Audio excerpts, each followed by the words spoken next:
কান দুটোই দেখ, সব ঠিক আছে। বড় জেঠি আয়নাটা দাও না।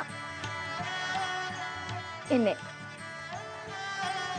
বাবা, আবার ঘুরিয়ে ফিরিয়ে দেখা হচ্ছে। বেশ হয়েছে, বেশ লাগছে, যা। হ্যাঁ রে, কাকে দেখাবি রে? বিয়ে দিয়ে দেবো কোনে, তখন বরকে দেখাস গে, যা যা। মোটেই না, আমি বিয়ে করবো না।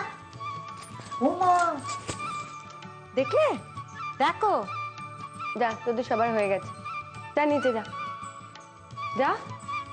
আচ্ছা বদ্দি, বরঠাকুর কখনো তোমায় পত্র লিখেছেন? ওই যে তুমি যখন বাপের বাড়ি গেছো তখন? দূর, যত সব। আমাকে কেন উনি পত্র লিখবেন?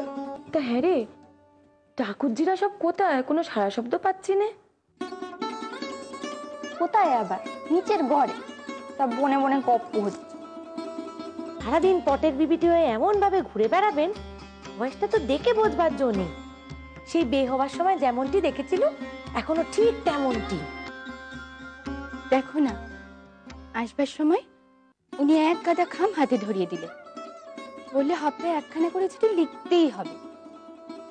আদিক্ষেতা।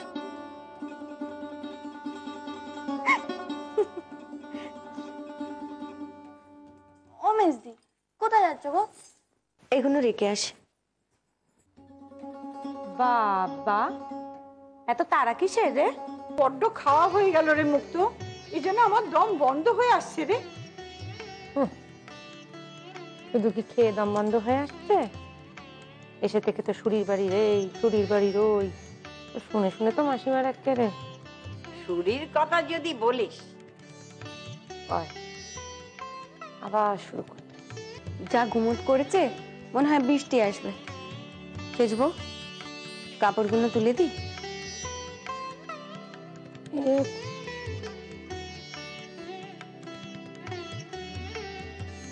হ্যাঁ রে মুক্ত, শরীর কমাস চলছে।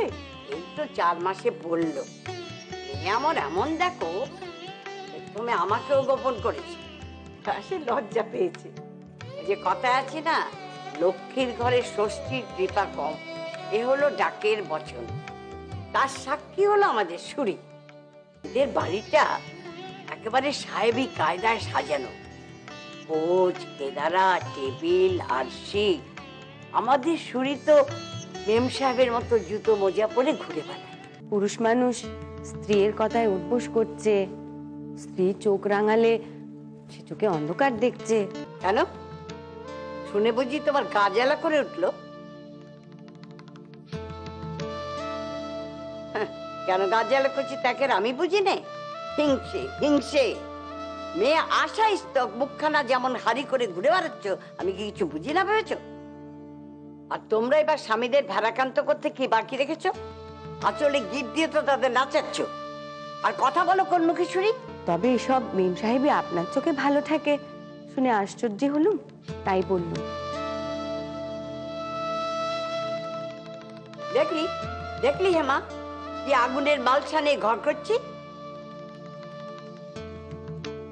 মেজো বউকে কদিনের জন্য বাপের বাড়ি পাঠা।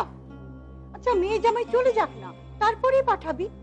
মহারানী গিয়ে বাপের বাড়ি গিয়ে বাপের ওপর ভাইয়ের ওপর একটু দাপট দেখিয়ে আসুক।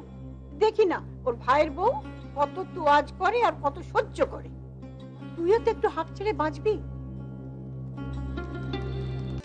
এসবের আমার কি দরকার ছিল? ধরো ধরো, এতটা পথ, এই যে সামান্য জল মিষ্টি খাও। তা কদিন থাকা হবে তো হবে না? তেমনই তো ইচ্ছে ছিল মেজদা, কিন্তু ছেলেটা আবার ওদিকে ওর মাকে ছেড়ে একদম থাকতে পারছে না। কি করে থাকবে? ও তো শুরিকে ছেড়ে কখনো থাকেনি। তার ছেলেকে নিয়ে এলে না কেন বাবা? হ্যাঁ, তাই ফেরার সময় আপনাদের বোনকে নিয়েই ফিরতে হবে। ওকে তুমি নিয়ে যাবে?